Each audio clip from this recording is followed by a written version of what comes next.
எல்லாரையும் பார்க்கறதுல நான் பயங்கர ஹாப்பியாக இருக்கேன். நான் உங்கள் பிரீத்தி சுரேஷ் தாங்க. இன்னைக்கு எபிசோடுக்கு வந்திருக்கேன். அண்ட் என் பக்கத்தில் பார்த்தீங்கன்னா ஒரு அழகான குடும்ப தலைவி இருக்காங்க. அவங்கள பற்றி சில விஷயங்கள் பேசிட்டு நமக்கான என்ன ரெசிபி செய்ய போகிறாங்கன்ற கேட்டு தெரிஞ்சுக்கலாம். ஸோ வணக்கம்மா, எப்படி இருக்கீங்க? வணக்கம், நல்லா இருக்கேன். ஃபஸ்ட்டு உங்கள் பேர் சொல்லுங்கள். நீங்கள் எந்த ஊர்? நீங்கள் ஜெயஸ்ரீ. நான் இங்கே சென்னையில் தான் இருக்கீங்க. ஓகே ஜெயஸ்ரீமா. ஸோ எங்களுக்காக என்ன செய்ய போகிறீங்க இன்னைக்கு வந்து உப்புமா கொழுக்கட்டை. உப்புமா கொழுக்கட்டை. ஓகே, வித்தியாசமாக இருக்குது. உப்புமா தெரியும், கொழுக்கட்டை தெரியும். உப்புமாவில் கொழுக்கட்டை. ஓகே, ஏதோ வித்தியாசமாக செய்ய போகிறாங்கன்னு நினைக்கிறேன். ஸோ ஸ்டார்ட் பண்ணிடலாமா ma'am? Okay ma'am. Okay, first oil. Okay, first வந்து ஆயில் வந்துகிட்டு இருக்கோம். அது கொஞ்சம் காயணும். Okay Jayashree ma'am. ஸோ உங்களை பற்றி சொல்லுங்கள், ஃபேமிலி பற்றி சொல்லுங்கள். எத்தனை பேர் வீட்டில் இருக்காங்க? நாங்கள் எங்கள் வீட்டில் 4 மெம்பர்ஸ். யார் யார்? நான், என் ஹஸ்பண்டு, ப்ளஸ் பையன் ஒர்க்கிங். என்னோட கேர்ள் பேபி வந்து +2 படிக்கிறான். ஓகே, ஸோ வந்து ஒரு +2 பொண்ணுக்கு நீங்கள் அம்மா. ஓகே, ஸோ வந்து நீங்கள் என்னென்ன ப்ரிப்பரேஷனில் ஹெல்ப் பண்ணுறீங்க? உங்களுக்கு 12th படிக்கிறாங்க இல்லையா? ஸோ உங்களுக்கு என்னென்ன ஹெல்ப் பண்ணுறீங்க ஸ்டடீஸ் வகையில்? இல்லை வந்து இந்த மாதிரிலாம் விஷயங்கள் சமைச்சு கொடுத்தா வந்து பயங்கரமாக கான்சன்ட்ரேட் பண்ணி சாப்பிடுவாங்கன்னு சொல்லுவாங்க. ஸ்டடீஸ் வகையில் என்னோட ஹெல்ப் ரொம்ப இருக்காது. பட் ஃபுட்டு வந்து அவங்களுக்கு எந்த டைம் என்ன தேவையோ அதை ரெடி பண்ணி பார்த்து செஞ்சுருவீங்க. Okay ma'am. ஸோ இந்த உப்புமா கொழுக்கட்டை ஐடியா எப்படி கிடச்சிச்சு உங்களுக்கு? இது ஆக்சுவலி உப்புமாவில் கொஞ்சம் ஆயில் ஜாஸ்தியாக இருக்கும். அரிசி உப்புமா, ட்ரெடிஷ்னல் அரிசி உப்புமாவில். இது வந்து இட்லி மாதிரி வேக வைக்கிறதால உங்களுக்கு ஆயில் ஃப்ரீ. ஆவியில் வைக்கிறதால இன்னும் ஹெல்த்துக்கு நல்லது. ஸோ உப்புமா டைரெக்டாக சாப்பிட்றத விட இந்த பிடிச்சி உப்புமா கொழுக்கட்டை மாதிரி பண்ணுறதால ஆவியில் வேகும். It is good for health. Okay ma'am, super. So என்ன காஞ்சிருச்சு இல்லைங்களா? கடுகு போட்டிருக்கேன். கடுகோட கொஞ்சம் கருவேப்பிலை தாளிக்கணும். ஸோ ஜெயஸ்ரீ மேம், நீங்கள் சொல்லுங்கள். நீங்கள் என்ன பண்ணிட்டு இருக்கீங்க? ஹவுஸ் ஒய்ஃபாக இருக்கீங்களா, இல்லை ஒர்க் பண்ணுறீங்களா, பிஸ்னஸ் பண்ணுறீங்களா? பிஸ்னஸ் பண்ணுங்க. என்ன business ma'am? Catering service. Catering service. Okay. So வந்து அதிகமாக என்ன ஃபெஸ்டிவல், என்ன ஃபங்க்ஷனுக்காக நீங்கள் கேட்ரிங் எடுக்கிறீங்க? மேக்ஸிமம் ஒரு 500 மெம்பர்ஸ் வரைக்கும் ஃபங்க்ஷன் பண்ணுறாங்க இல்லையா? சீமந்தம் ஃபங்க்ஷன் ப்ளஸ் பூனல் அந்த மாதிரி ஆர்டர்ஸ்லாம் எடுக்கிறோம். ரெகுலரும் பண்ணிகிட்ருக்கோம்.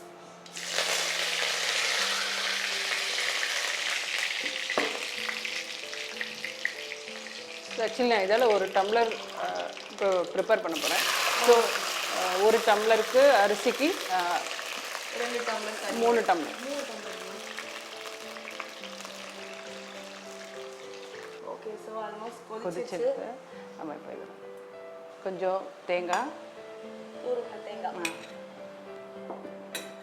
வெல்லம் கொஞ்சம், அது கடுப்பை எடுக்கிறதுக்காக கொஞ்சம் வெல்லம், லைட்டாக கடுக்கிற மாதிரி.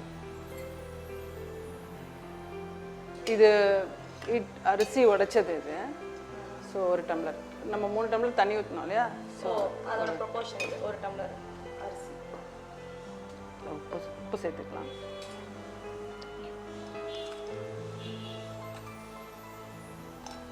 ஓகே, நீங்கள் வந்து கேட்ரிங் சர்வீஸ் வச்சுருக்கீங்கன்றது வந்து நீங்கள் உப்பு போடுறதுல தெரியுது. ஏன்னா வந்து எல்லோரும் பார்த்து இது போடலாமா அப்படின்னு யோசிப்பாங்க. நீங்கள் அப்படியே எடுத்து அள்ளி போட்டுட்ருக்கீங்க, கேஷுவலாக போட்டுட்ருக்கீங்க. ஓகே. ஸோ இப்போ இந்த கடாயில் வந்து ஃபஸ்ட்டு எண்ணெய் விட்டோம், அதுக்கப்புறம் கடுகு, கருவேப்பிலை, அதுக்கப்புறம் பார்த்தீங்கன்னா தண்ணி, 3 டம்ளர் தண்ணி விட்டோம். மேலே வந்து தேங்காய் தூவல், அதுக்கப்புறம் வந்து 1 டம்ளர் உடைச்ச அரிசி, வெல்லம். ஸோ இது வந்து கிளறிட்டே இருக்கணும் இல்லையா? ஆமாம், கொஞ்சம் சேர்ந்து வரணும். இது எவ்வளோ நேரம் இதை பண்ணணும்? இது ஒரு 5 to 7 minutes. 5 to 7 minutes. Okay ma'am. So வந்து நீங்கள் சொன்ன 5 to 6 minutes ஆயிடுச்சு. ரெடி ஆயிடுச்சிங்களா? சேர்ந்து வந்துடுச்சு பாருங்கள். தண்ணியெலாம் ஊற்றி உருண்டை பிடிக்கிற அளவுக்கு வந்துடுச்சு. ஸோ இது கொஞ்சம் ஆற விட்டுட்டு ஒரு கூல் பண்ண விடலாம்.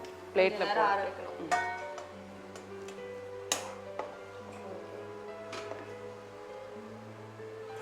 ஸோ கிட்டத்தட்ட இது அரிசி உப்புமா மாதிரி தான் இல்லைங்களா? அவ்வளோ நேரம் வேக விட வேண்டாம். கொஞ்சம் முன்னாடி ஆஃப் பண்ணிவிட்டு உருண்டை பிடிக்கிற ஸ்டேஜ் வந்தோடனே கொஞ்சம் கூல் பண்ணிவிட்டு உருண்டை பிடிச்சி இட்லி மாதிரி ப்ரீத்தில் வச்சு இட்லி ப்ரீத். Okay ma'am. ஸோ இது ஓரளவு ஆறிடுச்சுன்னு நினைக்கிறேன். ஆமாம். நம்ம நெக்ஸ்ட் என்ன பண்ண போகிறோம்?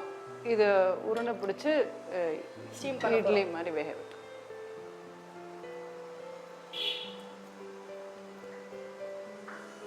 ஓகே, பெரிய பெரிய உருண்டைகளாக வைக்கலாம். வெந்தது தானே, நம்மளோட இஷ்டம் தான் இல்லையா? என்ன ஷேப்பில் வேணால் வைக்கலாம் இல்லையா? ஸோ இதை எப்போ மேம் எங்கே யார்கிட்ட கற்றுக்கிட்டீங்க? இது என் ஃப்ரெண்டு மைத்லி பார்ட்னர் சொன்னேன் இல்லையா, அவங்களோட ஸ்பெஷல் டிஷ் இது. இதுக்கு ஆக்சுவலி தேங்காய் துவையல் காரமாக செஞ்சு சாப்பிட்டா செம்ம சைட் டிஷ். நான் சொல்லும் போது அவங்க செம்மையா இருக்கும், காரமா டெம்ப் பண்ற மாதிரியே பேசுறாங்க. ஓகே. ஸோ இது எவ்வளோ நேரம் வேகணும் மேம்? ஒரு 5 to 7 minutes. 7 minutes.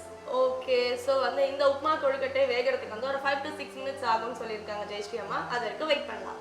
So Jayashree ma'am ஒரு 5 minutes ஆகும்னு சொன்னீங்க, 6 minutes ஆயிடுச்சு. ரெடியாக இருக்குமா? வெந்திருக்கும். பார்த்துடலாமா?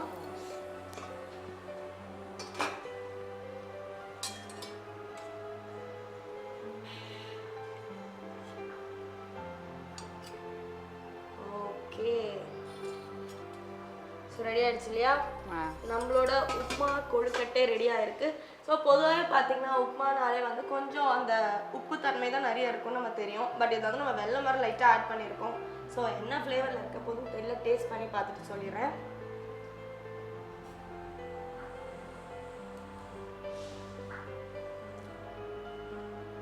நீங்கள் சொன்ன மாதிரி ரொம்ப டிஃப்ரெண்ட்டான ஒரு டிஷ்ஷாக தான் மேம் இருக்குது. அந்த வெல்லமோட ஃப்ளேவர் எங்கேயுமே தெரியல. அது வந்து லைட்டாக வந்து இன்பில்ட்டாக இருக்குன்னு நினைக்கிறேன் டிஷ்ஷில். அண்ட் அது மட்டும் இல்லாமல் பார்த்தீங்கன்னா வந்து நார்மல் உப்புமா டேஸ்ட் வந்து டோட்டலாக டிஃப்ரெண்ட்டாக இருக்குது சாப்பிடும் போது. அந்த அந்த நம்ம உடச்ச அரிசி வேறு போட்டிருக்கோம் இல்லையா? ஸோ வந்து நம்ம ஒரு வாய் எடுக்கும் போது அந்த டேஸ்ட் வந்து வித்தியாசமாக இருக்குது, ரொம்ப நல்லா இருக்குது. கண்டிப்பாக இது வந்து மார்னிங் பிரேக்ஃபாஸ்ட்டாவோ இல்லை ஈவினிங் டைமில் ஒரு ஸ்நாக்காவோ செஞ்சு கொடுத்தா கண்டிப்பாக எல்லாருமே விரும்பி சாப்பிடுவாங்க. So Jayashree ma'am thank you so much, எங்களுக்காக ஒரு சூப்பரான ரெசிபி சொல்லி கொடுத்துருக்கீங்க. கண்டிப்பாக இந்த ஷோ பார்த்துட்டு இருக்க ஹவுஸ் ஒய்ஃப்ஸ் இதை வீட்டில் ட்ரை பண்ணுவாங்க நான் நம்புகிறேன்.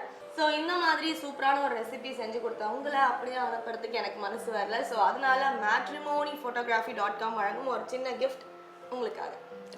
Thank you ma'am. ஸோ வியூவர்ஸ், இந்த செக்மெண்ட் உங்களுக்கு கண்டிப்பாக பிடிச்சிருக்கும் நம்புறேன். இவங்க சொல்லி கொடுத்த இந்த ரெசிபியை கண்டிப்பாக வீட்டில் ட்ரை பண்ணி பாருங்கள். இதே மாதிரி அடுத்த செக்மெண்ட்டில் நம்மளோட வித்யா மேம் ரெடியாக ஒரு சூப்பரான ரெசிபியோட காத்துட்டு இருக்காங்க. அதெல்லாம் தொடர்ந்து பார்க்கலாம். ஆனால் இப்போ ஷோவில் வரப்போகிறது ஒரு குட்டி கமர்ஷியல் பிரேக்.